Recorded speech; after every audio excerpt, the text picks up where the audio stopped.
Amis de l'ordre du temps, bonsoir. Bonsoir à cette 13e session donnée par Dr Dransart.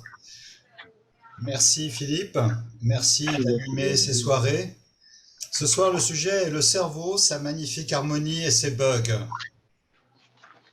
Quand j'entends bug, ça me fait un peu penser transhumaniste, hein, Philippe. Une remarque Hein? personnelle. Oui, oui, oui. C'est une question que je n'ai pas abordée ce soir, mais oui, effectivement, on peut y penser. Et puis en sous-titre, Philippe va nous parler de sclérose en plaques, Parkinson, Alzheimer. Philippe est médecin homéopathe, phytothérapeute. Il exerce actuellement à Uriage. Il est également auteur. Il a écrit 7 livres, dont deux que j'aime beaucoup. J'ai l'impression de me répéter systématiquement. Il y a Comprendre, accepter, guérir. C'est ça. Comprendre, accepter, guérir, qui est une introduction au travail de Philippe.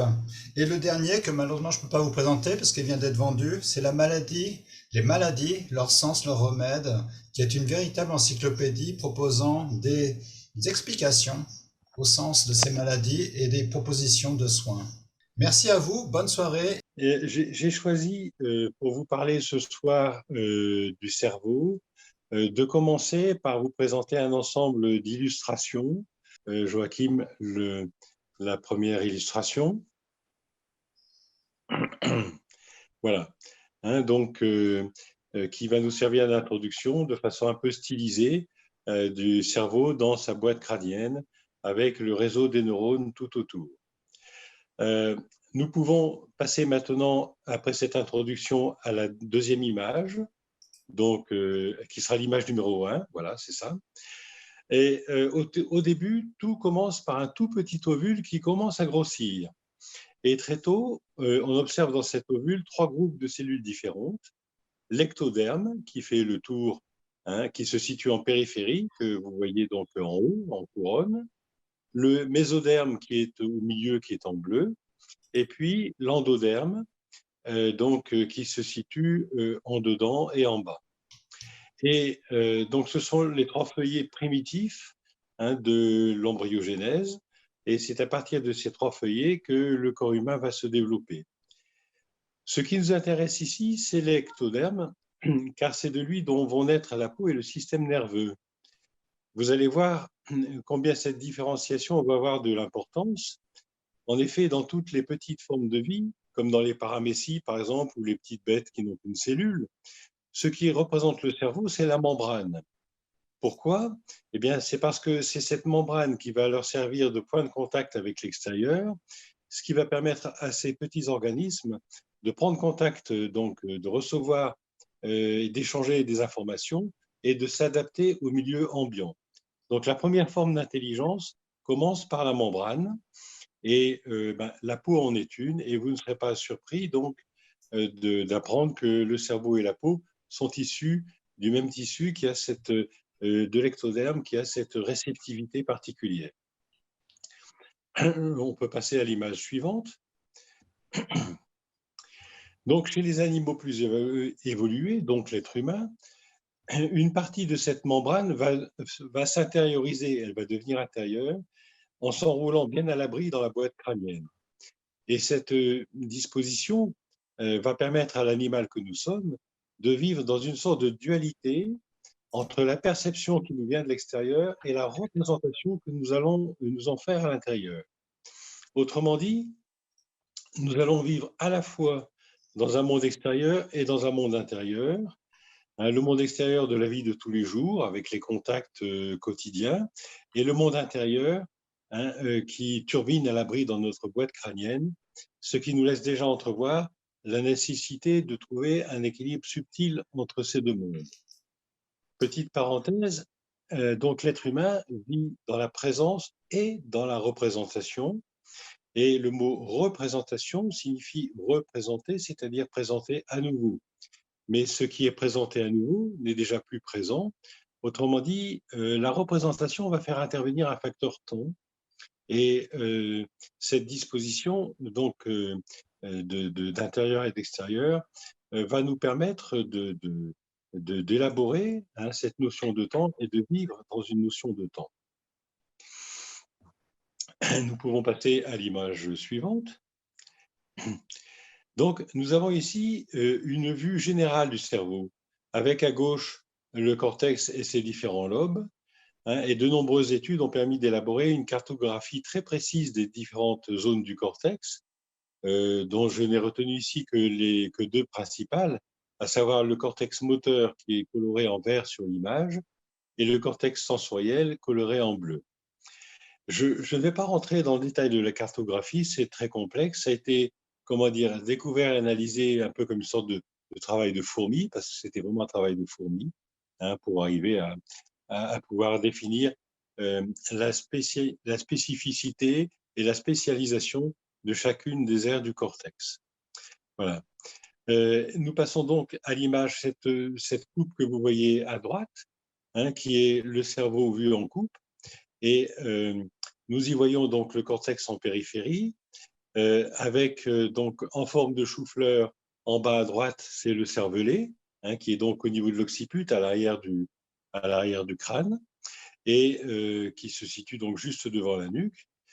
Puis devant le cervelet se trouve le tronc cérébral, qui est un peu la naissance de la moelle épinière. Donc le tronc cérébral va se prolonger donc dans la moelle épinière. Et vous avez aussi au-dessus du tronc cérébral une petite olive, hein, qui s'appelle le thalamus, et devant un peu à gauche, l'hypothalamus et l'amygdale. Ce sont des structures qui sont très fortement impliquées dans la vie émotionnelle. Et le grand croissant que vous voyez au-dessus, qui chapeaute le tout, en fait, c'est le corps calleux qui a été pris en coupe. Et ce corps calleux, donc, qui est une sorte de pont entre l'hémisphère droit et l'hémisphère gauche. Donc, nous pouvons passer à l'image suivante. Donc, le cerveau lui-même se compose de trois parties, hein, le cortex qui est représenté ici en bleu, qui est un peu le centre de l'intelligence et de la réflexion, et en vert, au milieu, c'est le cerveau limbique, pardon, qui est un peu le centre des humeurs et des émotions. Et en jaune orangé, enfin, c'est le cerveau reptilien, hein, où se situent les fonctions de base qui sont nécessaires à la vie et à la survie. Hein, c'est là aussi qu'on trouvera les réflexes de fuite, par exemple. On peut passer donc à l'image suivante. Vous retrouvez ces mêmes structures. Bon, comment dire, le positionnement est inversé, c'est-à-dire que la partie droite, c'est ce qui est en avant, et la partie gauche, avec le cervelet, c'est ce qui est la partie occipitale en arrière. Et si j'ai pris cette illustration, c'est aussi pour vous montrer que vous trouvez dans cette illustration l'hypophyse, hein, qui se situe, ces petites glandes vertes, hein, qui penchent juste devant le tronc cérébral, hein, et qui se situe juste sous le centre des humeurs et des émotions, hein, donc, et qui est directement donc, sous la dépendance, vous le voyez, elle est juste dessous les centres des émotions. Or, l'hypophyse, comme vous le savez, c'est le chef d'orchestre de notre système endocrinien, d'où les dérèglements possibles de notre système hormonal en fonction des émotions que nous ressentons. C'est un peu, si vous voulez, comme si vous aviez le chef d'orchestre et puis les émotions qui sont un peu comme un clown qui fait le pitre derrière le chef d'orchestre, et du coup, le chef d'orchestre peut en perdre la mesure. Alors, une petite parenthèse par rapport à ce lien entre le cortex, donc le cerveau, comment dire, de l'intelligence et de la réflexion, et le cerveau émotionnel. Le cerveau de l'intelligence et de la réflexion est tout à fait capable de, comment dire, de voir une émotion, d'essayer de la comprendre, de l'analyser, mais il n'a pas la structure nécessaire pour la vivre, pour la percevoir. Si bien que entre le cortex et le cerveau limbique, le cerveau qui est au centre avec les émotions, entre le cortex et le cerveau limbique, il y a une sorte de, comment dire, de dialogue de sourds, hein. C'est un peu comme si notre mental était capable de concevoir des émotions, mais incapable de les vivre au niveau du cortex, j'entends. Ce qui veut dire que c'est quelque chose qu'on retrouve en clinique quand, par exemple, une personne est capable, tout à fait capable d'analyser ses émotions, ce qu'elle a ressenti, mais tant qu'elle n'a pas touché l'émotion profonde qui se trouve vraiment au cœur du cerveau, dans son cerveau limbique, il ne se passe rien, comme si le mental était incapable de toucher du doigt l'émotion euh, qui l'a qui l'a qui l'a blessé. Et vous comprenez aussi, par cette structure anatomique, la difficulté pour nous d'essayer de comprendre par le mental ce qui nous a rendus malades physiquement. Et tant que nous n'avons pas touché l'émotion, tant que nous ne l'avons pas revécu, eh bien, la compréhension ne dénoue rien. Le fait de comprendre, ça ne dénoue rien parce que l'émotion n'a pas été réveillée. C'est une petite parenthèse, mais qui est une parenthèse importante parce qu'elle a des applications importantes sur le plan thérapeutique. Voilà. J'ai l'habitude d'ailleurs de dire, quand le mental s'occupe de l'émotion, c'est un peu comme le technocrate parisien qui réexpliquait aux paysans bretons comment planter des pommes de terre.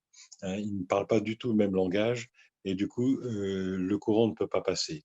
Bien là, c'est un petit peu la même chose. C'est comme si ces deux cerveaux étaient séparés, ce qui effectivement rend difficile cette compréhension logique, cette mentalisation de nos problèmes. Euh, et qui fait que nous ne parvenons pas, même avec le sentiment d'avoir compris, nous ne parvenons pas à dénouer vraiment l'émotion dont nous sommes malades. Nous pouvons passer donc à l'image suivante. Donc ici, c'est une image stylisée qui est vue d'en haut, une image de nos deux hémisphères avec à gauche, donc l'hémisphère gauche, qui est représenté en blanc avec des équations dessus, parcouru d'équations, parce que c'est l'hémisphère de la réflexion logique et cartésienne. Alors que l'hémisphère droit, au contraire, est coloré parce que c'est le siège de la compréhension à la fois émotionnelle et intuitive. Et dans une expérience qui a été menée aux États-Unis, un groupe d'hommes et de femmes ont été réunis et invités à suivre une conférence avec des électrodes sur la tête, des électrodes pour mesurer leur niveau d'activité cérébrale pendant qu'ils étaient attentifs à la conférence. Et on a constaté que là où la plupart des hommes, je dis bien la plupart, ce n'est pas une règle absolue, mais là où la plupart des hommes écoutaient principalement avec leur cerveau gauche, c'est-à-dire avec leur esprit logique, cartésien, analytique, la plupart des femmes écoutaient avec leurs deux cerveaux, à la fois le droit et le gauche, qui agissaient d'une manière complémentaire. En tout cas, pour Et oui, pardon, oui.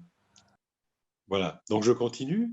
Euh, donc, dans le domaine de la réflexion, ça pourrait donner aux femmes un avantage sur les hommes, ce qui est vrai, sauf que quand lui va tracer sa route avec sa logique analytique et puis ses certitudes de ce qui est droit et carré, donc avec la logique de son cerveau droit, elle se retrouve, elle, souvent à cheval entre les deux, en finissant finalement par se demander où est la vérité.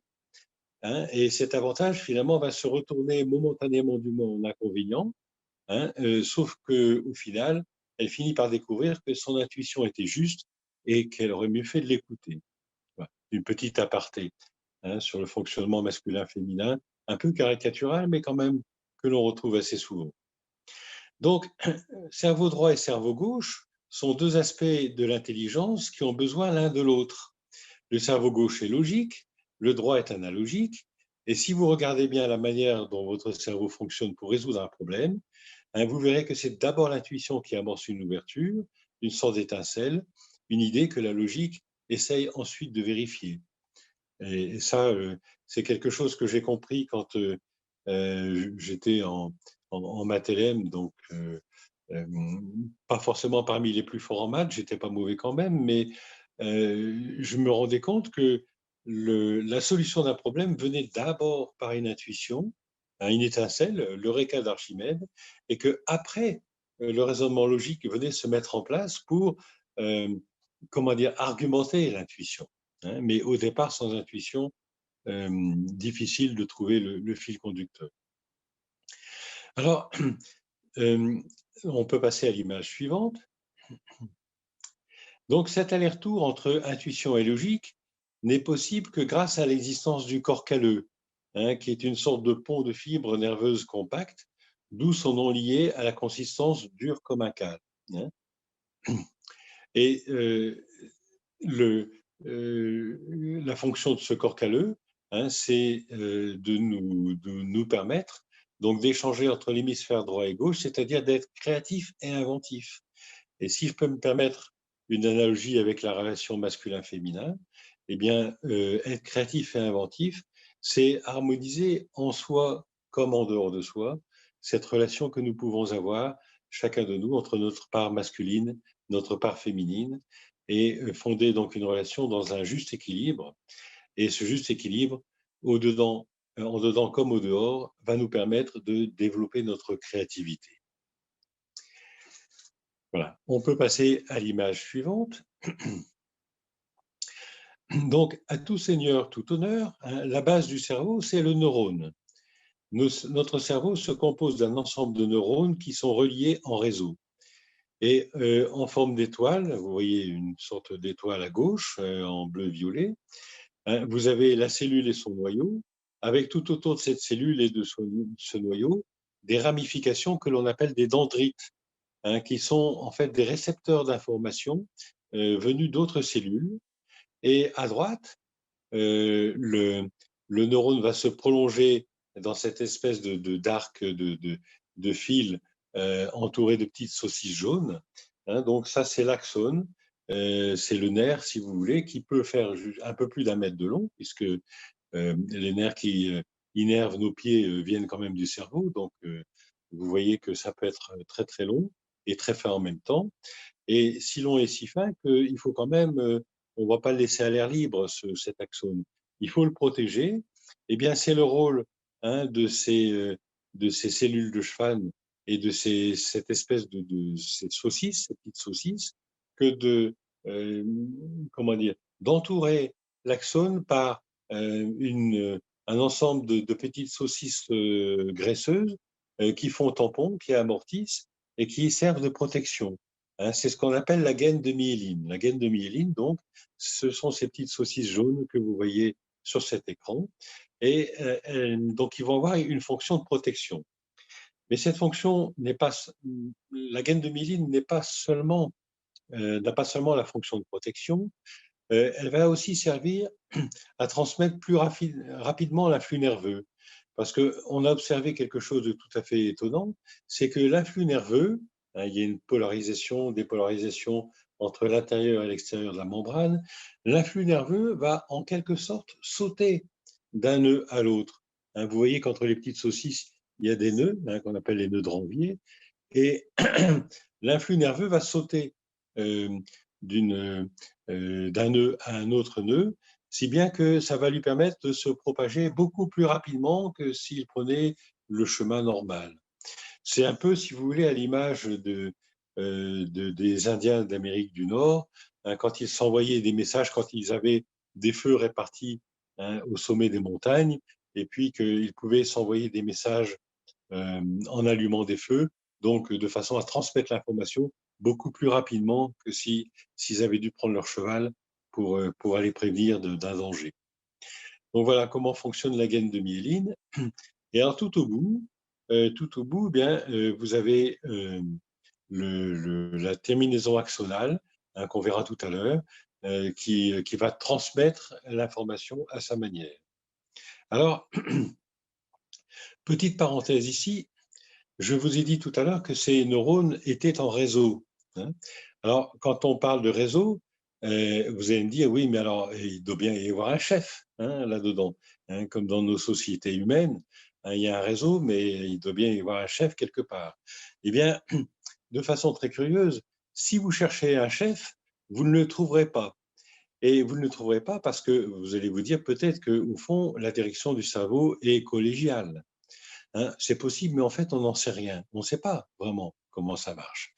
Et de ce fait, certains chercheurs ont émis une hypothèse assez osée, à savoir que le chef qui dirige tous ces neurones, cette espèce de conscience qui nous anime et qui dirige tous ces neurones, ne serait pas dans le cerveau, mais se situerait en réalité en dehors du cerveau, dans une conscience comme en dehors du corps, mais qui utiliserait ce cerveau comme un instrument. Et ça peut paraître étonnant ce que je vous dis, mais différentes expériences vont quand même dans le sens de cette hypothèse. Je vais vous en citer deux. La plus célèbre d'entre elles, c'est celle de Alexander Eben, qui a écrit un livre à ce propos, qui est un neurochirurgien américain qui a fait une encéphalite grave dont il est miraculeusement sorti. Et après une dizaine de jours de coma, à son réveil, il a été capable de dire ce qui s'était passé dans sa chambre, alors que les médecins se disaient mais c'est pas possible. Il avait un électroencéphalogramme qui était complètement parasité, complètement perturbé. Il ne pouvait pas naître de raisonnement logique, ni de perception, et encore moins de mémoire de ce genre de lésions.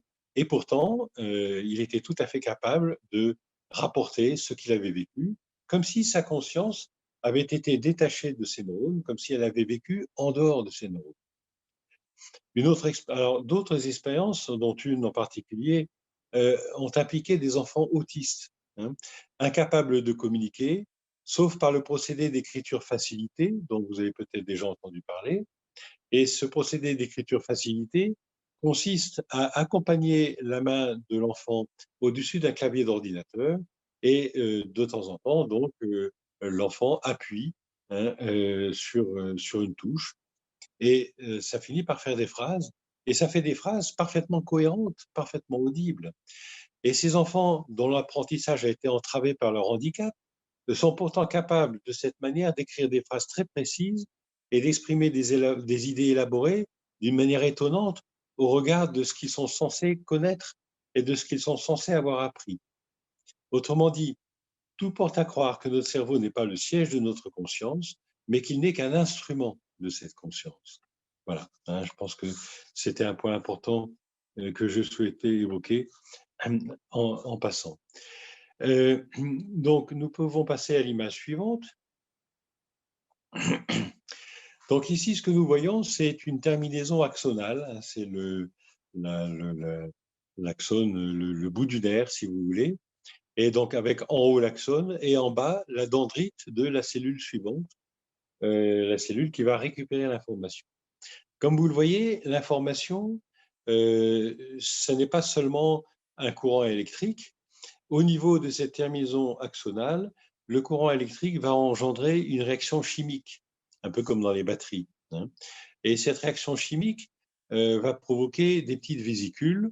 Et dans ces vésicules, il va y avoir des molécules qui sont ce qu'on appelle des neurotransmetteurs, donc des molécules chimiques neurotransmetteurs qui vont ensuite passer de l'axone d'une cellule aux dendrites de la cellule suivante. Et sur ces dendrites, donc, les récepteurs seront touchés, vont à nouveau reconvertir l'information et ainsi de suite. Donc, il y a un passage qui va se faire par les neurotransmetteurs. Alors, par exemple, quand vous prenez des anxiolytiques ou des antidépresseurs, c'est un peu comme si ce que vous allez prendre allait venir bloquer la transmission de certaines molécules. Entre l'axone et la dendrite, imaginez que d'autres molécules viennent neutraliser les transmetteurs au moment où ils sont transmis d'une cellule à l'autre. On pourrait dire que ce que vous prenez va venir bloquer la transmission des molécules jugées indésirables au regard de la souffrance qu'elles engendrent.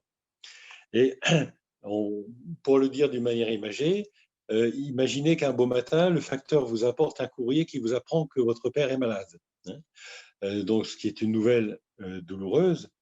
Et à ce moment-là précis, au moment où il vous tend l'enveloppe, un jogger survient, il saisit l'enveloppe des mains du facteur, il se tourne vers vous en partant avec l'enveloppe en vous disant « Ne t'inquiète pas, tout va bien ». Voilà, c'est comme cela qu'agissent les médicaments chimiques. Ne t'inquiète pas, tout va bien. Ils embarquent l'enveloppe et du coup, vous vous sentez mi-figue, mi-raisin. Vous ne souffrez pas autant que si vous aviez ouvert l'enveloppe et découvert la lettre, bien sûr, mais vous sentez quand même bien quelque part que quelque chose en vous vous échappe. Bref, la chimie vous soigne, mais elle ne vous guérit pas forcément ce dont vous souffrez. Donc, on peut passer à l'image suivante. Alors, ces neurotransmetteurs sont en cours d'étude. Hein, on ne sait pas encore tout d'eux, loin de là, mais on a quand même des idées qui se dessinent. Et le schéma qui est représenté ici, donc représente de façon imagée trois grands neurotransmetteurs qui ne sont d'ailleurs pas tous uniquement sécrétés par le cerveau. Hein. Par exemple, pour ne prendre que l'exemple de la sérotonine est également sécrétée donc au niveau de l'intestin. À propos de la dopamine, hein, que l'on voit en bleu sur cette image, hein, la dopamine est une substance qui est sécrétée dans le cerveau limbique et qui est liée au sentiment de plaisir et de récompense. Et nous verrons à propos de la maladie de Parkinson combien justement elle peut faire défaut chez la personne atteinte de cette maladie. Alors, petite parenthèse à propos de ces transmetteurs, hein. Euh, Parenthèse aussi en réponse à la question d'une patiente, je voudrais dire que les neurotransmetteurs ne sont pas la cause de la maladie. Il faut bien comprendre que ce ne sont que des transmetteurs, ni plus ni moins, hein. Et je vais pour cela évoquer deux petites histoires. La première, c'est celle d'un médecin allopathe qui avait perdu à la fois sa femme et sa belle voiture neuve. Hein, disons que sa femme était partie avec la voiture. Voilà. Et ce médecin s'était confié à un ami, il était déprimé, il se confiait à un ami en lui disant: je déprime, je crois que ma sérotonine a foutu le camp. Et son ami l'écoute et il lui a dit, il lui a répondu: dis-moi, tu crois que c'est ta sérotonine qui a foutu le camp ou c'est pas ta femme? Hein. Voilà, donc le transmetteur n'est pas forcément la cause de ce qui nous arrive. Il ne fait que transmettre. Et la seconde histoire, c'est la mienne. Hein, quand je me suis retrouvé, peut-être je vous en avais déjà parlé lors d'une précédente causerie, hein, je me suis retrouvé un jour au milieu de la Méditerranée, en voilier avec des amis, et avec une rage de dents pas possible. Donc on était trois médecins à bord, et évidemment, comme vous imaginez, une trousse de pharmacie désespérément vide. Hein.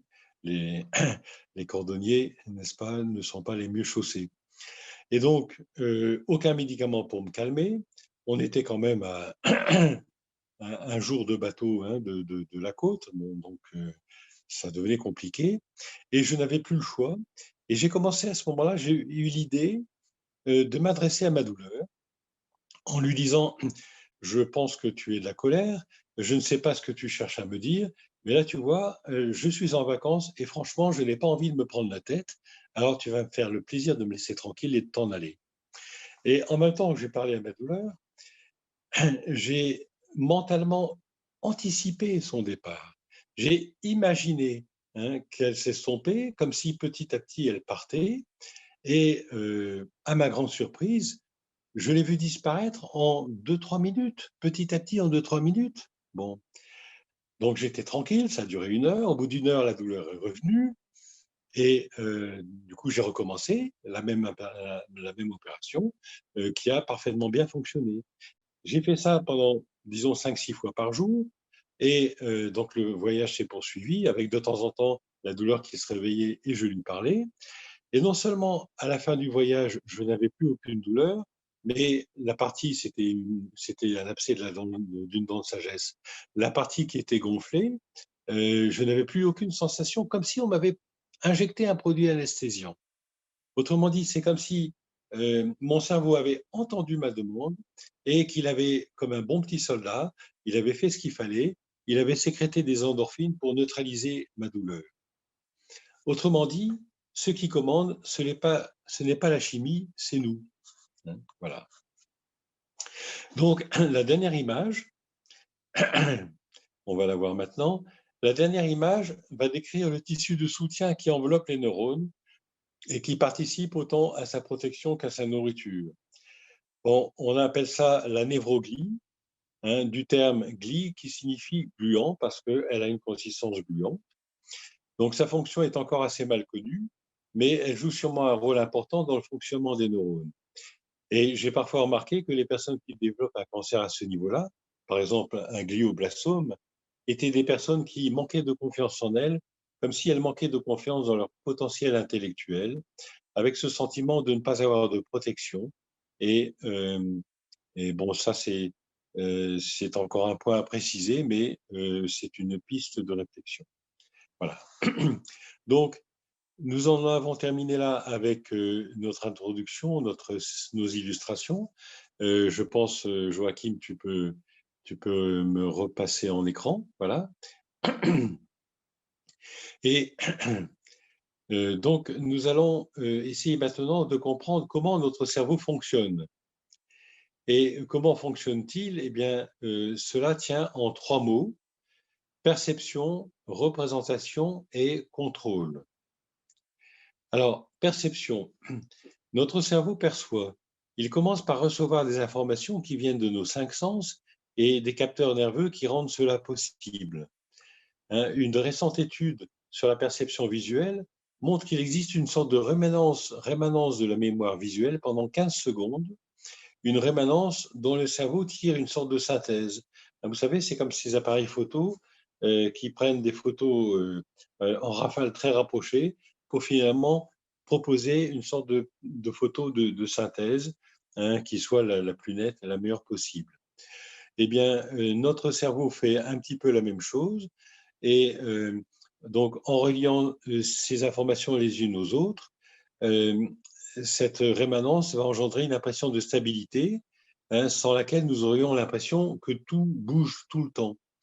Et par exemple, dans une expérience récente, on montre à un certain nombre de personnes le visage d'une personne qui vieillit insensiblement pendant 15 secondes. Vous fixez le visage de la personne et puis petit à petit, donc elle vieillit, mais c'est imperceptible. Et ça se déroule quand même sur 15 secondes. Après quoi, on demande à l'observateur l'âge de la personne qu'il vient de voir. Et bien régulièrement, il indique un âge beaucoup plus jeune que celui de la dernière photo, comme si son cerveau se basait sur l'ensemble des images observées. Donc la perception, vous voyez que petit aparté, l'instant présent euh, peut durer quand même 15 secondes malgré tout. Sinon, sinon je pense que si nous n'avions pas cette rémanence, euh, ça pourrait être une sorte de folie, tellement nous serions bombardés d'informations difficiles difficiles à analyser. Donc le cerveau perçoit. Deuxième point, le cerveau se représente. Qu'allons-nous faire de ces perceptions? Nous allons les analyser, nous allons les comparer entre elles pour nous faire une idée la plus juste possible de ce qui se passe, non seulement au dehors, mais aussi en dedans, parce que nos capteurs internes sont aussi impliqués dans ce brassage d'informations qui parviennent au cerveau. Donc notre cerveau est capable de logique, mais sa première analyse va se faire par analogie. Avec l'âge, nos perceptions vont s'affiner, elles vont également s'associer. Je pourrais vous parler d'une expérience que j'avais vécue autrefois sur un bateau qui m'avait amené de Copenhague à Oslo. Donc j'étais en bateau, la mer était relativement calme, c'était relativement supportable, et c'était le soir, et au self, il servait une jolie salade de harengs pomme à l'huile, et moi qui suis né dans le Nord, j'avoue que c'est un de mes plats préférés. J'adore, si un jour vous voulez me faire plaisir, j'adore les harengs pomme à l'huile. Sauf que ça avait bien l'aspect d'hareng pomme à l'huile, mais à la première bouchée, j'ai découvert un plat qui était délibérément sucré, sucré, au point qu'après une demi-heure, je n'ai pas pu m'empêcher de renvoyer ce hareng à son élément naturel. Et la mer était pourtant calme, et l'ami norvégien qui m'accompagnait se demandait ce qui m'arrivait. À l'inverse, les choses que nous retrouvons régulièrement finissent par se banaliser. Quand l'association va banaliser ce que nous percevons, eh bien, notre attention va finir par s'émousser et nous en arrivons à vivre sans intérêt particulier pour le moment présent. Les choses qui sont attendues n'ont plus la même saveur et les yeux d'un enfant, par exemple, qui découvre le monde sont capables de s'émerveiller, mais à mesure, eh bien, ça s'estompe, ça s'émousse. Et je me souviens de ma surprise quand mon petit-fils de 4 ans avait vu une bulle de savon qui s'envolait au soleil. Et donc, évidemment, avec le soleil, ça faisait des petites images irisées que je trouvais jolies, mais relativement banales. Et lui, s'était extasié devant cette image en disant « Oh, c'est trop beau, c'est trop beau ». Il avait les yeux qui étaient absorbés par ces reflets multicolores. Le regard d'un enfant va découvrir la beauté du monde, là où notre regard d'adulte est émoussé par la répétition de ce qui est vu, hein. Et ceci pour vous dire que c'est peut-être ce regard d'enfant que nous avons à retrouver, hein, pour retrouver l'émerveillement et la beauté du monde. Et retrouver ce regard d'enfant, cela peut se faire de différentes manières, hein, notamment par ce que j'ai appelé la respiration de la Renaissance, dont je vous avais parlé une fois précédente. Hein, je vous la rappelle rapidement. Vous vous asseyez sur le bord d'une chaise, vous expirez complètement en vous repliant sur vos genoux comme si vous retrouviez une position fétale, puis vous inspirez en vous déliant et en inspirant de l'air neuf et en ouvrant les bras, hein, comme dans le bonheur de vous ouvrir et de vous épanouir dans l'espace et dans l'instant présent. Cette respiration, je l'avais conseillée à Fabienne. Je ne sais pas si vous vous souvenez de Fabienne, cette femme dont je vous avais parlé, qui avait fait une allergie aux tulipes, hein, après avoir offert un bouquet de tulipes à sa sœur. Elle n'avait pas vu sa sœur de longue date. Elle arrive chez elle avec un bouquet de tulipes. Et puis, après un échange cordial ou correct, et disons que tout d'un coup, la grande sœur de Fabienne lui a volé dans les plumes. Fabienne ne savait pas d'où ça lui venait. Et elle a découvert que sa sœur avait en fait une jalousie très profonde à son égard. Et du coup, Fabienne a été choquée, hein, par cette situation. Et son cerveau a associé les tulipes, hein, ma grande sœur, je t'aime, je t'offre des tulipes, avec la notion de danger. Attention, les tulipes égale danger, hein. Et du coup, attention, tulipe égale danger, j'éternue. À la suite de quoi, donc, Fabienne avait fait une allergie aux tulipes. Et après l'avoir vu à différentes reprises, j'ai eu l'idée de proposer à Fabienne cette respiration de la Renaissance. Pourquoi? Parce que finalement, les événements de notre existence amènent notre cerveau à se construire à partir d'un système de représentation qui peuvent nous faire percevoir la réalité d'une manière déformée, hein, d'où l'utilité de retrouver notre regard d'enfant afin de découvrir les choses comme elles sont.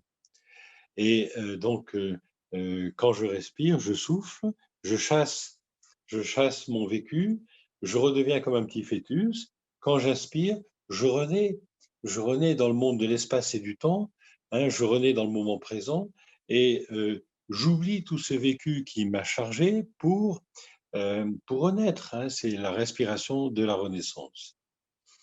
Et quand je parle du regard d'enfant, je ne prône pas l'innocence, hein, parce que bien souvent, cette innocence, nous l'avons perdue.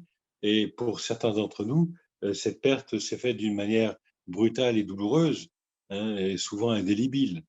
Ce dont je parle, ce n'est pas de l'innocence, mais c'est, je dirais, de la transcendance, hein. Cette transcendance qui consiste à retrouver au fond de nous la fraîcheur du cœur au-delà de tout ce qui a été vécu, hein. Cette transcendance, c'est regarder ce qui nous entoure avec le regard et l'amour d'un enfant éveillé. C'est découvrir en nous celui que j'appelle l'enfant éveillé. Donc, perception, représentation et contrôle, hein. Notre cerveau n'est pas seulement passif, hein, à partir de ses perceptions et de ses représentations, il va réagir, il va prendre des décisions, et pour cela, il va disposer d'un système de commandes qui vont lui permettre de prendre le contrôle de la situation, ce qu'il va faire de deux manières, hein. Tout comme le capitaine du navire qui peut actionner lui-même les manettes et qui va donner des ordres à ses subalternes, à ses relais, notre cerveau va à la fois agir directement par les nerfs, mais aussi indirectement par certains relais hormonaux, notamment au niveau de l'hypophyse et de l'hypothalamus, dont on a vu tout à l'heure la position. Donc, le souci de notre cerveau, c'est d'avoir la situation en main, hein, et une main qui est particulièrement bien représentée au niveau du cortex, donc de garder le contrôle, hein. Mais à côté du contrôle conscient, cortical, les parties internes de notre cerveau, en particulier limbique et surtout reptilien, vont assurer un contrôle automatique dont nous n'avons pas conscience, un automatisme qui va permettre, par exemple, à notre cœur de battre et à notre respiration de se faire, sans que ce soit conscient, hein. Ça se fait de façon automatique. C'est un contrôle aussi, mais c'est un contrôle automatique et inconscient. Et ceci concerne également la gestion de certaines émotions, qui ne parviennent pas au cortex, qui restent sous le seuil de la conscience, de sorte qu'elles se retrouvent quelquefois somatisées sans même que nous comprenions ce qui nous arrive. Alors, quand je parle de contrôle, c'est un mot qui a souvent un sens péjoratif, être dans le contrôle. Il y a par exemple les contrôles routiers, qu'on n'aime jamais trop aborder. Il y a aussi les contrôles de l'administration, qui quelquefois nous cassent les pieds. Il y a de nombreuses personnes qui sont employées comme cela dans un travail de contrôle pour voir si les règles sont bien suivies. Et tout ça demande beaucoup d'énergie, beaucoup d'argent aussi. Mais bon, la nature humaine étant ce qu'elle est-ce qu'on peut l'éviter? Ça, c'est une autre question.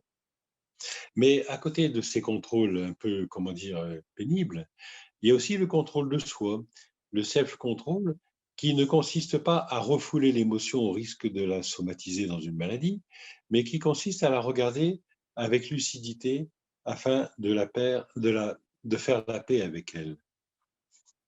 Ici, le contrôle devient synonyme de croissance. Tout ce qui vit aspire à la croissance. Les animaux, les plantes, tout ça, ça aspire à la croissance. Croissance du corps chez le jeune enfant, puis croissance de la personnalité à l'adolescence, puis épanouissement personnel, et enfin croissance de l'âme quand le corps n'a plus grand-chose à faire grandir, à nous apporter. Il reste encore l'âme qui, elle, continue de croître jusqu'au dernier souffle. Et l'être humain aspire à prendre le contrôle. Regardez par exemple la joie d'un enfant qui réussit à faire quelque chose qu'il ne parvenait pas à faire et à contrôler auparavant. Regardez combien nous sommes heureux de progresser dans telle ou telle activité, y compris professionnelle, où nos capacités de contrôle nous ont amenés à avoir une maîtrise de la situation et à nous épanouir. Regardez aussi la folie de ces jeunes personnes qui s'élancent du haut d'une falaise pour se prouver qu'elles sont plus fortes que la mort, qui se rapprochent de la mort pour se prouver qu'elles sont en vie, dans une espèce de contrôle à la limite, à la limite tout simplement. Donc chacune de ces contrôles, chacune de ces prises de contrôle est pour nous une source de joie. Et que ce soit à l'extérieur ou en dedans de nous, ce besoin de grandir va donner du sens à notre existence. Et tant qu'il est présent, j'ai envie de vous dire, tant que ce besoin de grandir est présent, eh ben, c'est quand même une assurance vie. Ça se comporte comme une assurance vie. Alors, il est peut-être temps d'évoquer quelques bugs, les pathologies qui peuvent affecter le système nerveux. Je vais d'abord parler des pathologies neurologiques proprement parler, et puis nous verrons en fonction du temps disponible si nous évoquons d'autres choses. Dans ces pathologies, j'en ai choisi 4 qui sont assez répandues. Je vais d'abord vous parler de la maladie d'Alzheimer. C'est une maladie qui a été découverte pour la première fois en 1901 par un médecin allemand, le docteur Alois Alzheimer, qui a donc laissé son nom à cette maladie. Et c'est la forme la plus fréquente de ce qu'on appelait autrefois les démences séniles. C'est une maladie neurodégénérative qui va commencer par toucher la mémoire avant de s'étendre à d'autres capacités cognitives. Et les analyses plus fines de la mémoire ont permis de montrer que ces personnes étaient capables d'entendre et de répéter les mots, donc de les mémoriser, mais en même temps, le sens des mots a été perdu. C'est une notion importante, on va y revenir. La cause de cette maladie n'est pas connue, mais il est possible qu'il y ait plusieurs facteurs qui rentrent en jeu. Le rôle des pesticides alimentaires a été incriminé et on a montré plus récemment, par recherche statistique, que cette maladie était plus fréquente chez des personnes qui avaient souffert autrefois d'apnée du sommeil. Ça ne veut pas dire que les gens qui font de l'apnée du sommeil vont forcément engendrer une maladie d'Alzheimer, mais disons que c'est un facteur prédisposant. Et c'est à corréler avec le fait que on a remarqué également, chose tout à fait intéressante, que les personnes qui s'oxygénaient, qui prenaient le temps de faire de l'exercice, avaient une amélioration de leur mémoire, retrouvaient une certaine fonction mémorielle intéressante. Et si j'en parle, c'est parce que si vous voulez l'oxygène, à mon avis, c'est un peu une des clés pour comprendre le sens de cette maladie, hein. Et puis, entre autres choses, enfin, l'exploration du cerveau a montré deux choses assez curieuses dont je voulais vous parler également. C'est que d'une part, l'intensité des symptômes n'est pas du tout liée à l'intensité des lésions cérébrales, hein. C'est-à-dire, vous avez des personnes qui ont un cerveau en compote et qui sont tout à fait capables d'une mémoire correcte et de raisonner correctement, et puis d'autres qui semblent avoir des lésions minimes et en même temps qui ont des problèmes de mémoire importants, hein. Donc, ça n'est pas corrélé. Ça n'est pas corrélé, hein. Et ensuite, on a découvert chez des personnes saines des lésions semblables à la maladie d'Alzheimer alors qu'elles n'avaient aucun trouble de la mémoire, hein. Et cerise sur le gâteau, hein, si on peut dire, hein, ces malades qui ont une maladie d'Alzheimer ont parfois des moments de parfaite lucidité pendant quelques heures, voire un jour ou deux, et malgré les lésions n'ont pas changé pour autant, hein, comme si ce n'étaient pas tout à fait les lésions qui étaient en cause, hein. Ces lésions ne sont pas seules en cause.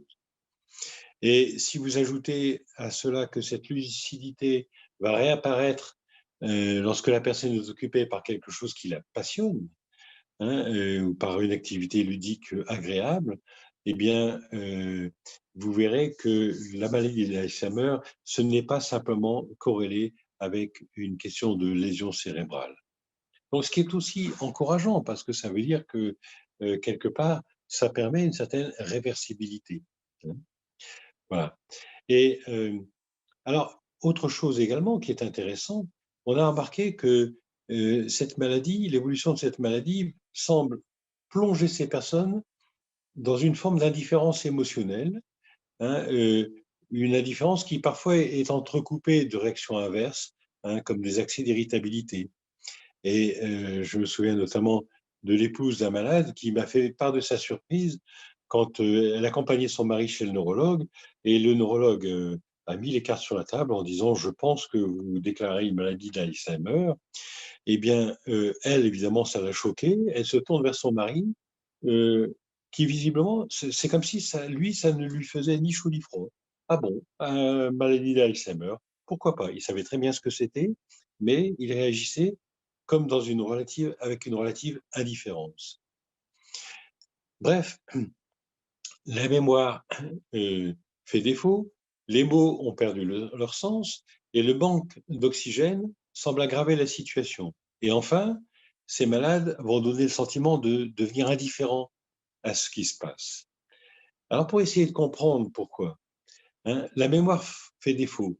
Quand vous essayez de vous remémorer les événements de vie qui vous ont le plus marqué, vous verrez que ce qui vous a le plus marqué, ce sont les événements qui se sont accompagnés d'une très forte intensité émotionnelle, hein. Ça a été vécu intensément avec une très grande émotion, et cette émotion vous a permis de graver les événements momentanément, enfin profondément, pardon, profondément dans votre esprit. Et, je vois par exemple des patients qui ont vécu des choses difficiles 10, 20, 30 ans auparavant, et qui me disent: «Mais quand je me remémore l'événement, je le vois comme si c'était hier». C'est-à-dire qu'ils en ont une parfaite mémoire, une mémoire qui s'est gravée dans leur cerveau, à la mesure de l'intensité émotionnelle que cela avait engendré en eux. Il y a donc un lien entre la mémoire et l'émotion, hein. Si on vous dit quelque chose qui vous laisse indifférent, ça a toutes les chances de glisser, vous allez l'oublier. Si on vous dit quelque chose qui vous intéresse, voire qui vous passionne, alors là, vous allez faire attention et vous allez le mémoriser, hein. Donc il y a un lien entre la mémoire et, et l'émotion. Donc si vous voulez, euh, on peut dire que si ces personnes deviennent indifférentes, il n'y a plus d'émotion, il n'y a plus de mémoire, hein.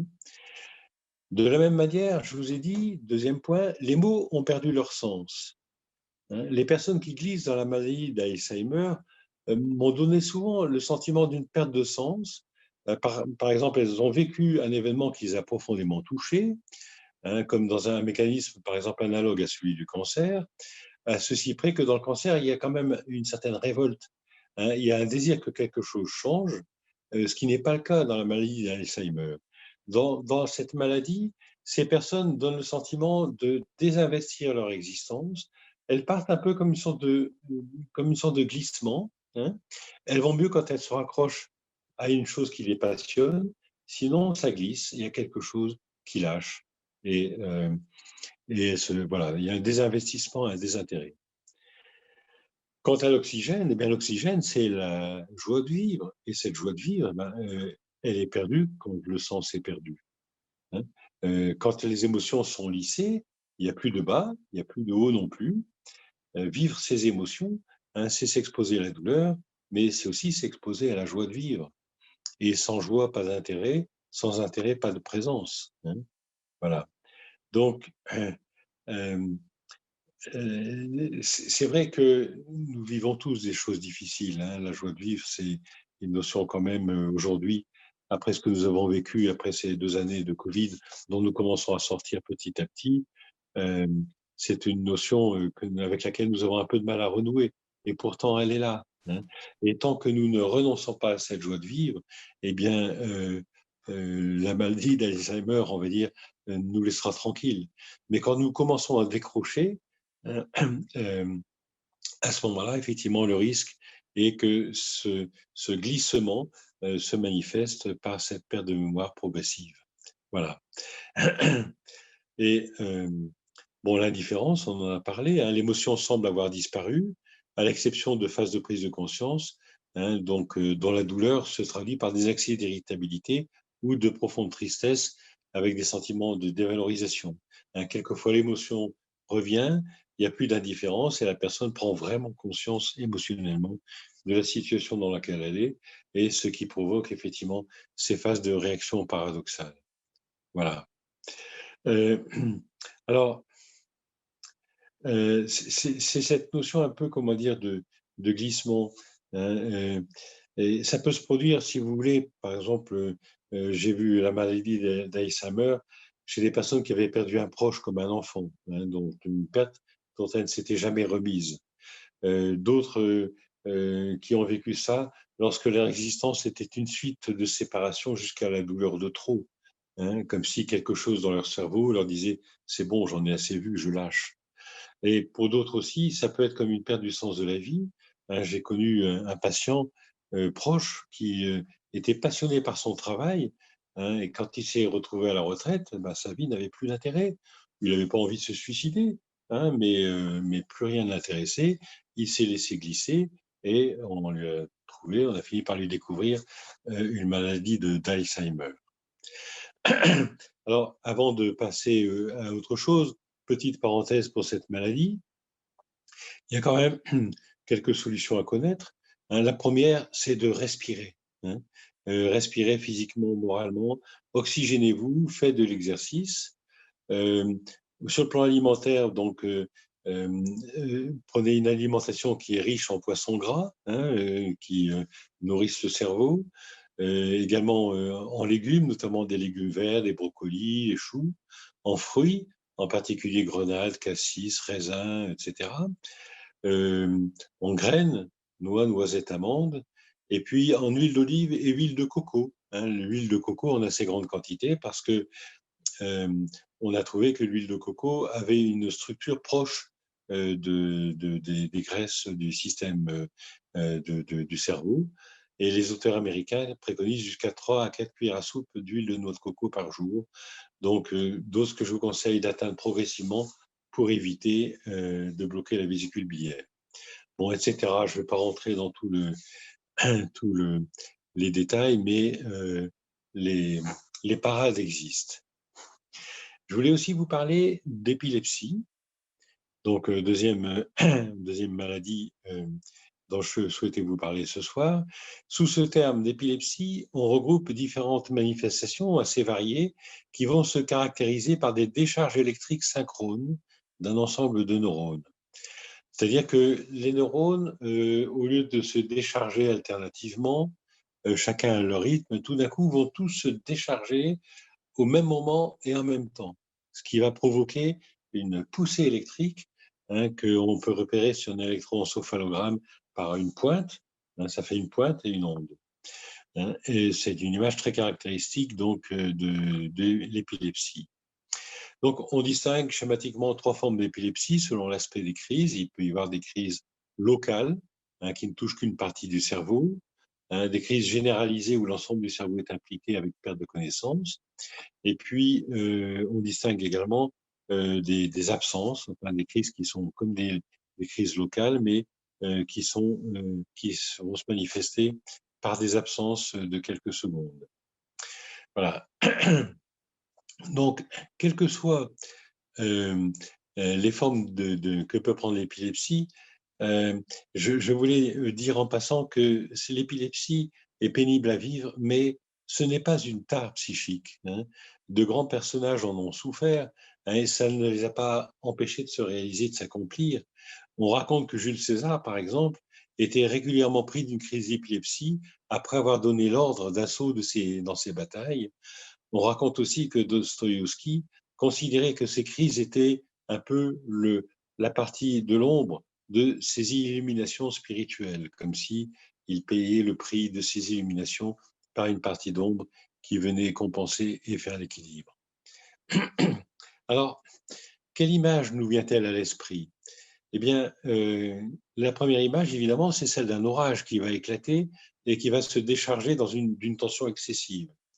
Et la personne qui souffre d'épilepsie, effectivement, est constamment sous tension, même si elle ne le montre pas forcément. Et du coup, le manque de sommeil, tous les facteurs de stress et d'anxiété vont l'aggraver. Une contrariété un peu vive peut aussi favoriser une crise d'épilepsie. Mais la clé, pour comprendre la nature intime de cette maladie, elle est dans la physiologie. C'est la décharge synchrone. C'est comme si tous les neurones coordonner leurs efforts, comme s'ils s'unissaient pour synchroniser leurs efforts. Et un autre exemple de cette belle unité dans l'effort, nous l'avons également au niveau de l'estomac.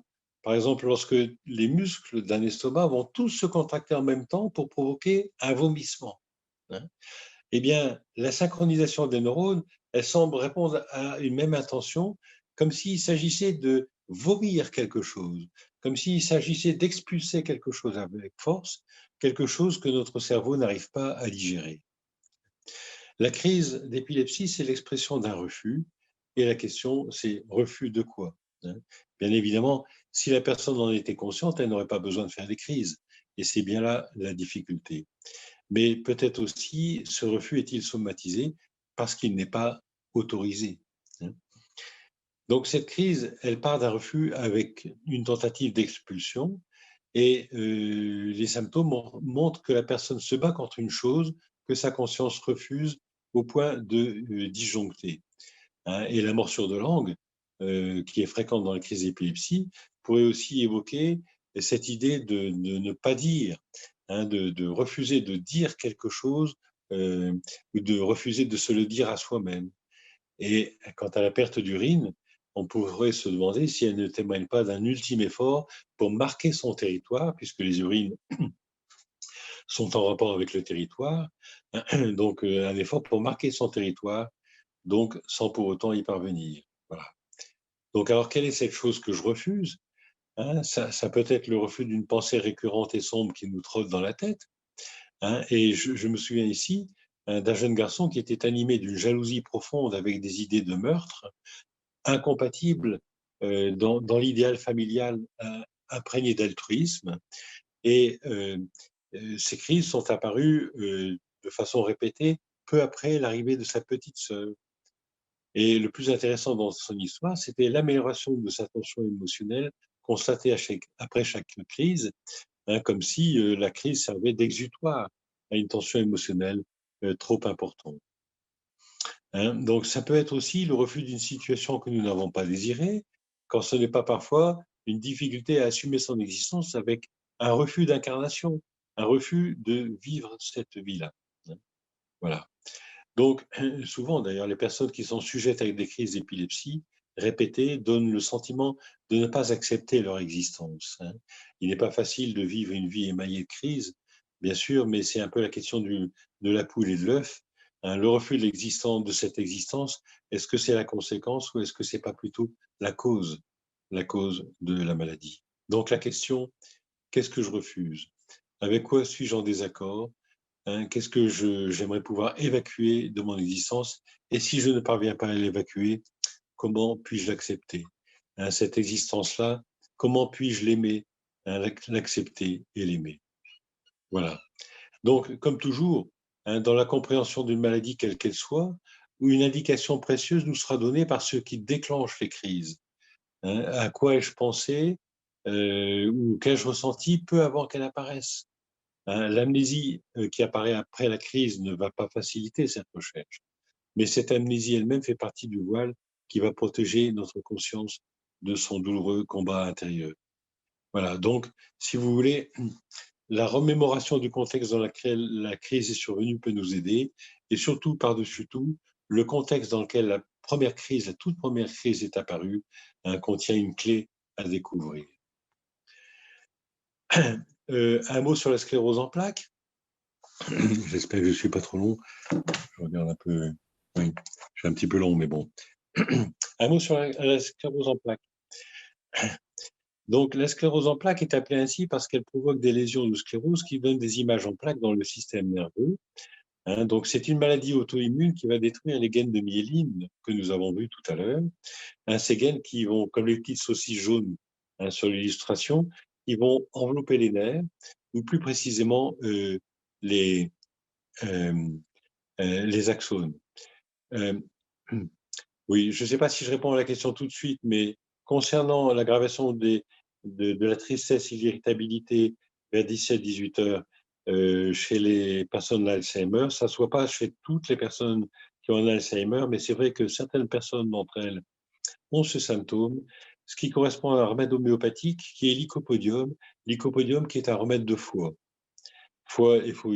Hein, donc le foie est un organe souvent impliqué dans la maladie d'Alzheimer, surtout dans la mesure où il nous parle de cette capacité ou de cette difficulté de nous approprier notre existence. Voilà, je ferme la parenthèse, mais la question a été posée, j'ai préféré y répondre tout de suite. Voilà. Donc, là, cette sclérose en plaques, les causes sont encore mal connues. Hein, il y a une composante auto-immune. Il y a peut-être aussi une infection virale ou bactérienne, d'après certains chercheurs. Et le plus souvent, la CEP évolue par poussée avec des réactions inflammatoires réversibles au début, sous l'effet de la cortisone, suivies de phases de rémission. Et au début, dans les premières poussées, souvent, la récupération est presque complète, mais la répétition de ces poussées va entraîner peu à peu des lésions qui ne sont pas réversibles, avec des troubles sensitifs, des troubles de l'équilibre, une gêne à la marche, etc. Et après, on voit apparaître des CEP dites progressives qui évoluent graduellement, sans poussée évidente. Et enfin, on voit un petit peu de tout, hein, dans les CEP. Et toutes les CEP n'ont pas d'ailleurs le même degré de gravité. Certaines évoluent très lentement ou par poussée espacée. D'autres vont se stabiliser sur une très longue période de temps, au point qu'on pourrait presque parler de rémission prolongée, voire de guérison. Alors, quelle image ça nous évoque, hein? Quand on voit une personne qui est atteinte d'une CEP invalidante, le premier mot qui vient à l'esprit, c'est carcan. Ces personnes se sentent coincées. Elles sont prises dans une sorte de carcan qui les empêche de vivre et de suivre leurs désirs. Autrement dit, la CEP va venir comme une entrave au désir, hein. Et d'où la question, est-ce que ce carcan physique qu'elles subissent est en écho avec un autre carcan? Là, je vais vous raconter peut-être trois petites histoires. Je prends le temps de vous raconter trois petites histoires. Au risque d'être un peu long, mais je pense que c'est important. La première, c'est celle de Paul. Hein, Paul, qui est un homme parti avec une collègue de travail en abandonnant sa femme et ses enfants. Et en fait, abandon, Paul avait fait preuve d'une grande générosité envers son ex, et en abandonnant également une grande partie de ses biens matériels, comme s'il était parti sans partir vraiment. Et quand d'ailleurs nous avons échangé, Paul m'a dit, docteur, je vous sens à l'écoute, je vais vous confier une chose. Hein, donc, je suis parti effectivement avec une autre femme, mais ce choix n'était pas réellement le mien. C'est comme si pour une raison, je ne vais pas rentrer dans les détails, ça serait trop long, euh, mais comme s'il avait été pris dans une sorte de fatalité. C'est pas que ce soit une femme fatale, hein, mais je pense que les circonstances étaient ainsi, qu'il s'est retrouvé pris dans une sorte de fatalité qui en fait était une répétition héréditaire, mais ça on l'a compris bien plus tard, et qui l'avait amené à choisir de quitter sa femme alors que c'était pas vraiment son choix, hein. Donc, et effectivement, dans les semaines qui ont suivi son départ, il a commencé par une première poussée de cèpe, hein, qui s'est manifestée comme une gêne à la marche, comme si Paul ne savait plus où aller, comme s'il se disait rester, partir, revenir, voilà. Et le, la seconde histoire, bon, celle d'Édouard, je crois que je vous en avais déjà parlé. Je vais vous parler d'une deuxième histoire simplement, celle de Carole, une mère de 38 ans, une femme de 38 ans, mère de 2 enfants, qui ne s'entendait plus depuis longtemps avec son mari. Et elle avait depuis quelques années trouvé son équilibre en cachette dans une relation extra-conjugale avec un homme qui lui aussi était marié. Donc, un équilibre assez relatif parce que l'amour a besoin d'espace, hein, et enfermer l'amour dans des relations cachées, ça, ça va bien un temps, mais au bout d'un temps, ça n'est plus tenable, ça n'est plus jouable, hein. Et du coup, pour Carole, c'était devenu quelque chose d'insupportable, elle n'arrivait plus à s'en accommoder. Et face à cette contradiction, elle s'est retrouvée devant un choix cornélien, d'autant que son amant, lui aussi, commençait à se sentir partagé. Et un soir, dans un moment de crise existentielle, elle a téléphoné à son amant en lui disant: «Ce soir, je ne viens pas, je renonce à notre relation. C'est trop difficile, c'est trop douloureux». Et elle concrétise ça donc aussi sec. Donc elle décide: «J'annule notre rendez-vous, j'annule notre relation». Et le lendemain matin, elle s'est réveillée aveugle de l'œil gauche, hein. C'était une névrite optique, une névrite en fait qui était un début de sclérose en plaques. Et vous voyez que dans son choix, pourtant, la morale était sauve, hein. Carole avait choisi de rester pour ses enfants, mais encore une fois, la maladie n'est pas morale. La maladie n'est pas une punition, hein. C'est un processus qui nous piège à un niveau inconscient. C'est pas la punition divine, puisque Carole avait fait un choix, on va dire, éthique, mais un choix contre elle-même, si bien qu'elle était en pleine contradiction. Et sa CEP est venue lui dire: bon, tu as choisi de rester avec un homme que tu n'aimes pas, euh, de, de, de façon imagée, maintenant tu veux aller où, hein, vers où aller? Elle n'avait plus de projet de vie qui pouvait la satisfaire, et du coup ses jambes ont commencé de cesser à fonctionner, hein. À quoi bon avancer et pour aller où, hein? Ma vie avec un homme que je n'aime pas n'a plus d'horizon, je me sens coincé, hein, je me sens coincé. Donc, ce sont des personnes qui souvent se retrouvent coincées par une sorte de jugement moral, de jugement intérieur qui agit d'une manière ou de l'autre, mais comme une sorte de carcan qui souvent a une composante héréditaire, c'est le fameux surmoi de Freud, hein, qui fait que la personne va se trouver dans un choix impossible, et qu'elle choisisse d'un côté comme de l'autre, elle est coincée. Elle est coincée, et du coup, elle ne va plus avancer. Elle se retrouve confrontée à une sorte de carcan subtil, hein, résultat de son petit juge intérieur euh, qui veille au respect d'une loi cachée, souvent dans les replis de l'histoire familiale. Une question qui m'est posée: pourquoi cette cèpe s'est-elle déclarée par une névrite optique? Eh ben, elle a décidé de ne plus voir cet homme. L'œil gauche, c'est un rapport avec un élément masculin. À la fois, elle ne pouvait plus voir son mari en peinture, si j'ose bien, et puis à la fois, euh, à la fois, ben, elle renonçait à voir cet homme, hein, et du coup, son œil s'est fermé quelque part. Voilà. Donc, euh, c'est peut-être ce carcan qui amène certains auteurs hein, à euh, remarquer que les personnes atteintes de sclérose en plaques ne vivent pas l'existence qui est la leur. Et en réalité, ce carcan est déjà bien présent, bien qu'invisible avant le déclenchement de la maladie. Et ça, je pense que c'est des choses qu'on peut repérer dans l'histoire familiale. La question m'a été posée. C'est comme une sorte d'injonction, comme si les personnes se retrouvaient réceptacles d'injonctions impossibles à tenir, hein.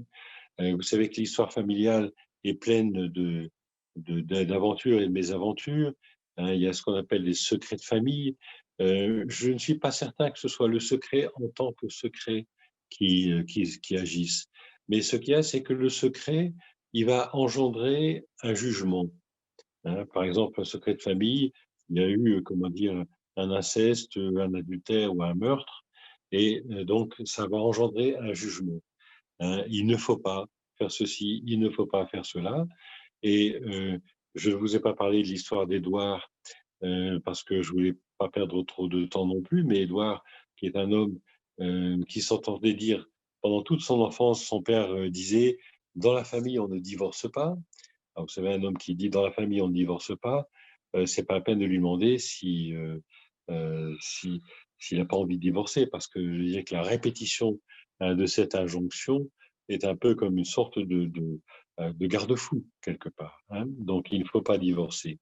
Et Édouard, eh bien, qui avait été imprégné de toute son enfance, par la parole de son père, a déclaré une cèpe, quand il a divorcé de son épouse, hein. Et il n'a pas déclaré la cèpe quand il s'est séparé d'elle. C'est très intéressant comme histoire parce qu'il s'est séparé d'elle 3 ans avant, que le divorce soit prononcé. Tant qu'ils étaient séparés, mais pas encore divorcés, il n'a pas eu de symptômes. Le premier symptôme est apparu le lendemain de la prononciation du divorce, hein. Dans la famille, on ne divorce pas, comme si Édouard avait été pris dans l'injonction familiale, avec une impossibilité de s'en défaire. Voilà, hein, ce que j'appelle carcan familial. Donc,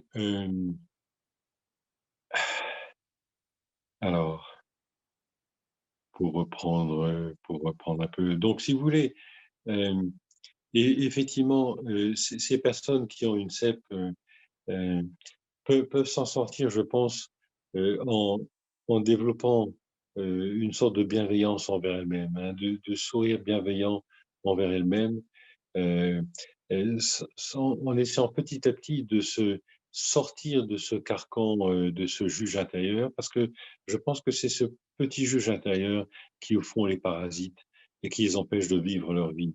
On a tous un juge intérieur, mais il est plus ou moins important, et quand il est trop important, eh bien, ça peut provoquer effectivement, ce phénomène de carcan. Voilà. Heu, on va dire 2 mots pour terminer de la maladie de Parkinson. On n'aura pas tout vu, hein, mais je pense qu'on aura déjà vu des choses importantes.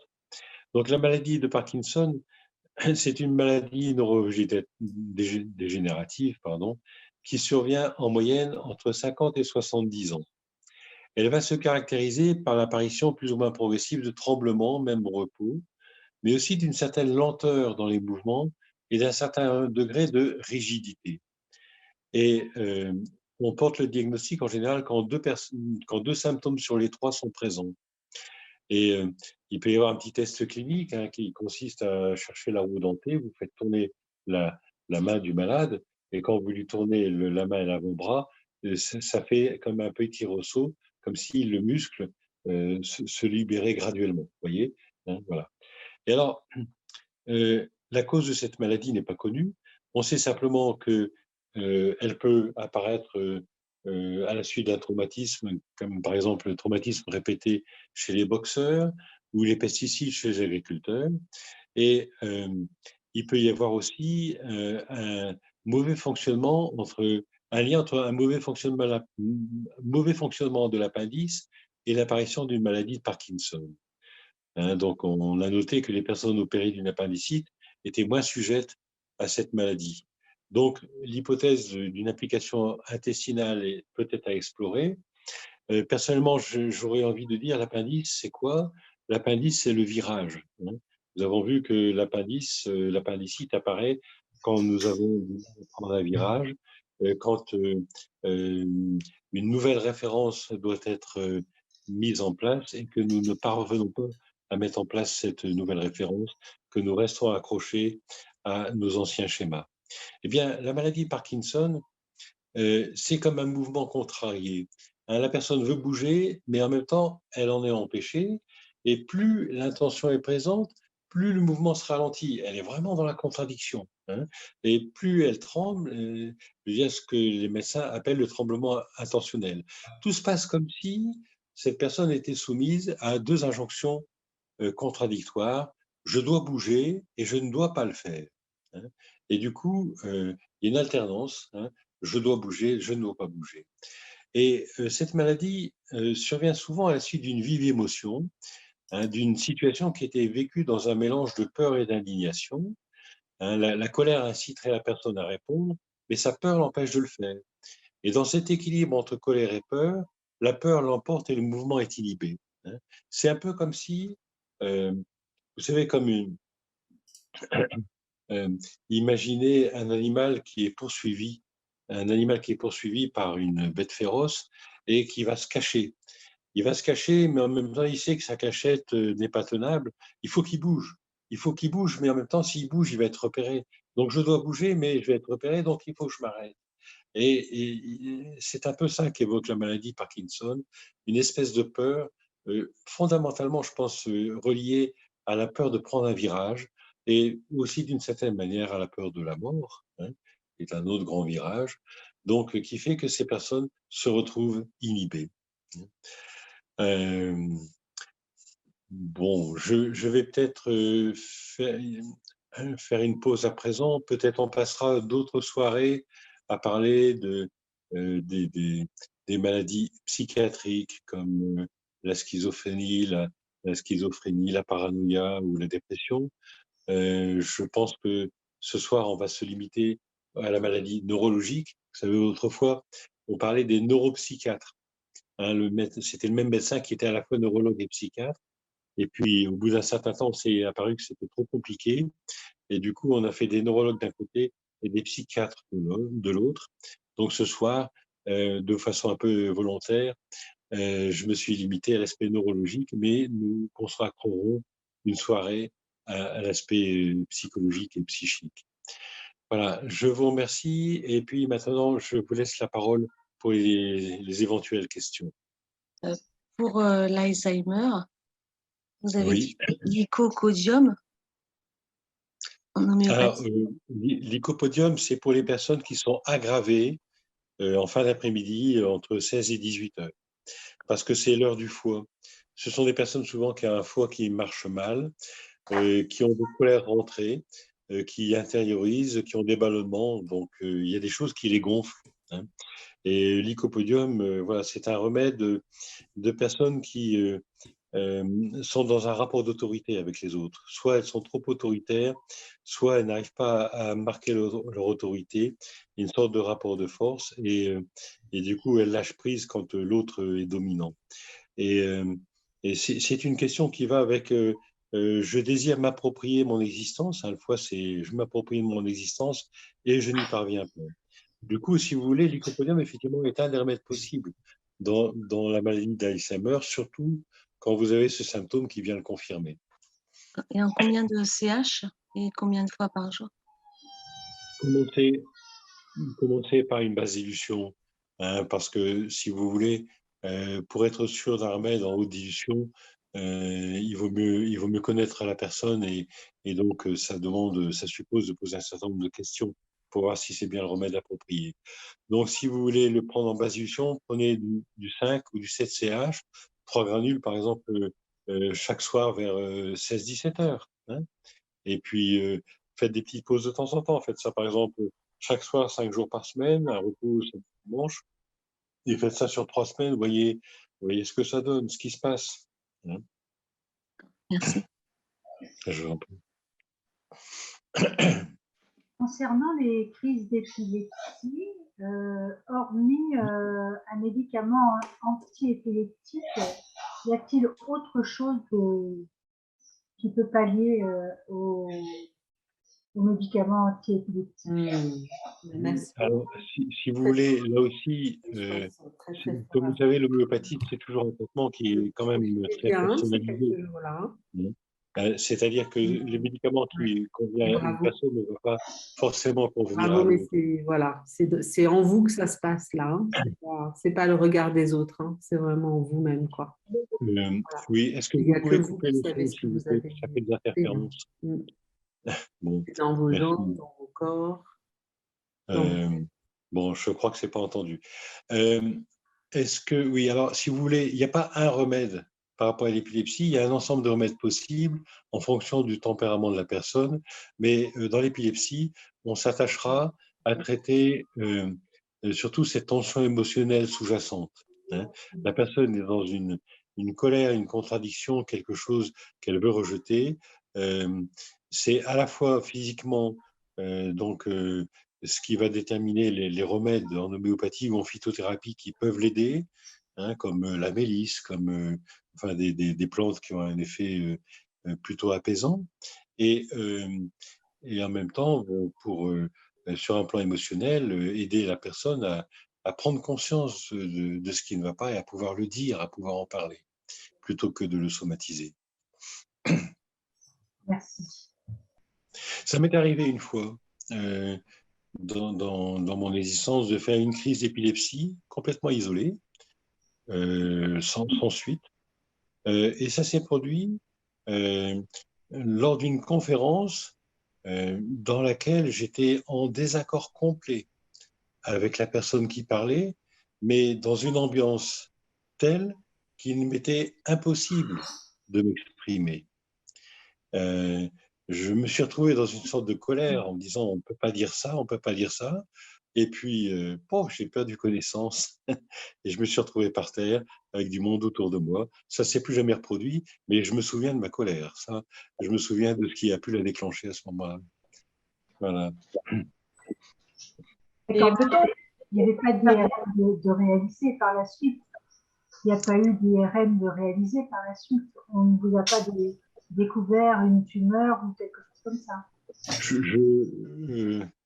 Les cordonniers sont les plus mal chaussés et si vous voulez, dans ma démarche, j'ai une certaine réticence à me médicaliser, comme j'essaie autant que possible d'éviter aux patients d'être surmédicalisés. Hein, quand il y a des examens à faire, on fait ces examens, mais je pense qu'on est aujourd'hui dans une surmédicalisation. En ce qui me concerne, je me suis dit, bon, on verra bien si ça se reproduit. Hein. Si ça s'était reproduit, j'aurais fait une IRM, un électroencéphalogramme et tout le tralala, mais c'était une crise isolée, il ne s'est plus jamais reproduit, c'était il y a plus de 30 ans, et donc je n'ai pas de raison, si vous voulez, d'en avoir fait davantage. Voilà. Merci beaucoup. Mais la crise était typique, hein, je peux vous assurer que là, il n'y avait pas photo. C'est la crise grand mal avec clonnie, morsure de langue, perte d'urine, enfin voilà. C'était typiquement la crise d'épilepsie, mais ça s'est produit une fois. Voilà. Très bien. Merci beaucoup. Je vous en prie.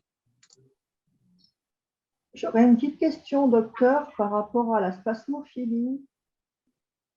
Alors, oui, la spasmophilie, je pense qu'elle vient d'une insatisfaction. Hein, là aussi, comme une colère rentrée, comme les angoisses d'ailleurs, hein, si vous voulez. Les crises d'angoisse, pour moi, l'angoisse, 9 fois sur 10, c'est la colère rentrée. La spasmophilie, il y a une forme d'insatisfaction existentielle. Ce que je fais ne me plaît pas, ou la manière dont je le fais ne me plaît pas. Hein. Ouais. Et on voit souvent, par exemple, une spasmophilie chez des jeunes adolescents ou adolescentes, hein, qui vivent leur adolescence et qui vivent des choses qui ne leur plaisent pas du tout, hein, qui sont dans une insatisfaction, mais qui n'est pas exprimée, qui n'est pas conceptualisée. Je pense que si elle était conceptualisée, ça irait mieux. Mais quand c'est pas conceptualisé, c'est somatisé.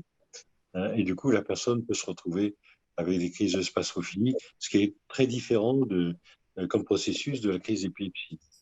Oui, mais là, c'est une personne qui fait aussi des crises de tétanie régulièrement et avec les années, ça finit par être assez effrayant. J'ai lu une chose, un médecin qui disait que ça pouvait mener à Alzheimer et je me posais la question de savoir ce que vous en pensiez. Euh, alors, il ne faut pas dire ça, que ça peut mener à Alzheimer. Vous savez, euh, je pense que déjà, d'introduire cette peur, c'est jamais bien bon parce que la peur va induire l'objet de sa peur. Je prends par rapport à la peur. Imaginez que vous soyez en vélo. Vous êtes en vélo et puis au milieu de la route, tout d'un coup, vous avez un grand trou. Si vous avez confiance en vous, vous évitez le trou, vous passez à côté, faites un petit détour, c'est vite fait. Si vous avez peur à ce moment-là, vous êtes sidéré, vous allez être attiré par le trou, vous allez tomber dedans. Oui, Donc, d'accord. ne mettez pas de peur là-dedans. Ça n'a rien à voir, l'espasmophobie, peut-être, mais c'est pas du tout certain qu'il y ait un lien de cause à effet entre D'accord. l'espasmophobie. Voilà. Voilà. Merci. Je vous en prie. Oui. Alors, vous avez dit que identifier, conscientiser le conflit neuro-émotionnel était important, c'est ça? Oui. Et après, quand je reviens sur votre l'histoire que vous aviez racontée par rapport à votre rage de dents, vous avez lu sur le bateau. Oui. Si j'ai bien compris, vous n'aviez pas mis, vous ne saviez pas où était votre problème, vous ne saviez pas où était votre... Et pourtant, vous êtes parvenu à arrêter quand même la douleur, a fini par s'arrêter, par disparaître en fait, sans que vous n'ayez mis un mot sur le conflit neuro-émotionnel que vous viviez en fait. Oui, mais quand je dis c'est important de conscientiser, je n'ai pas dit que c'était la seule voie possible. Il existe plusieurs voies de guérison, celle-ci en est une, je pense sans doute la plus importante, mais il y en a d'autres, notamment celle sur laquelle je vais sans doute écrire un livre qui a trait un peu à, on va dire, la transcendance, qui consiste en fait à découvrir d'autres choses, d'autres états de conscience. Mais ce jour-là, si vous voulez, sincèrement, j'étais en vacances. Et comme je passe mon temps, mes journées à essayer de comprendre le pourquoi du comment, là j'étais en vacances, j'avais pas envie de me prendre la tête avec cette douleur. Vous voyez, elle voulait bien me dire quelque chose, mais j'avais pas envie. Je me dis, écoute, tu me fiches la paix, je suis en bateau, je suis bien, donc tu me laisses finir mes vacances tranquille, après on verra. Mais effectivement, c'est là où j'ai eu l'idée d'utiliser cette mentalisation. Et j'ai eu cette idée après avoir lu un bouquin sur la méthode Coué. C'est bête, hein, mais Coué disait, mais on retrouve aussi la même idée dans les évangiles. Quand Jésus disait à ses disciples, quand Jésus disait, ce que vous demandez, croyez, croyez que vous l'avez obtenu et vous l'obtiendrez. Faites comme si vous l'aviez obtenu et vous l'obtiendrez. C'est le même mécanisme, c'est-à-dire que la douleur me prenait, j'ai imaginé qu'elle s'estompait et j'ai obtenu qu'elle s'estompe. C'est le même mécanisme. Donc, si l'imagination parvient effectivement à prendre le dessus, vous pouvez modifier la situation. C'est aussi tout l'intérêt de la sophrologie, de la visualisation, des méthodes de guérison du cancer comme celle de, comment il s'appelle, guérir en Simonton, un médecin américain qui a mis en place une méthode de visualisation où il conseille à ses patients de projeter la guérison, d'imaginer la guérison comme dans la méthode Coué, c'est-à-dire d'imaginer que la tumeur diminue petit à petit, d'un jour à l'autre, et puis finalement, il n'y a plus rien. Ce sont des méthodes efficaces également, qui ne passent pas nécessairement par la prise de conscience de ce qui nous a rendu malades. Donc, c'est une autre voie, mais qui... La puissance de l'intention. Vous avez pris la puissance de l'intention aussi. Oui, exactement. Ça existe aussi. Il y a plusieurs voies. Voilà, plusieurs voies de guérison, je pense. Merci. Je vous en prie. Ce sont de vastes sujets.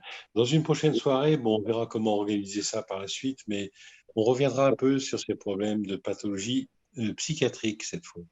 Ce soir, on a surtout parlé des pathologies neurologiques je dirais, comme point commun que la conscience de la personne est quand même relativement conservée, alors que dans la pathologie psychiatrique, c'est différent. Et en homéopathie, on peut booster son cerveau avec quoi? Avant qu'on ait l'usure du temps et du stress et des désagréments de la vie. Alors, écoutez, Pour la mémoire. oxygénez-vous. Hein.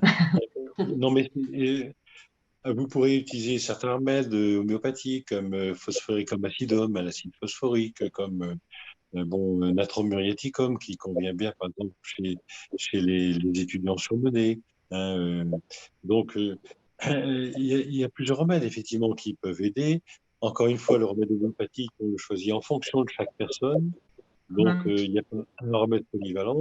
Mais le remède polyvalent, c'est de vous aérer, hein, de respirer, d'aller dans la nature, de vous régénérer par le souffle et par la respiration. Voilà. D'accord, merci. Merci. Merci beaucoup. Merci. Merci beaucoup. Merci Philippe. Merci Joachim, merci à vous toutes et à vous tous pour votre intérêt. Bonne soirée à tous. À bientôt. Merci. Merci, bonne soirée à tous. Au revoir. Au revoir.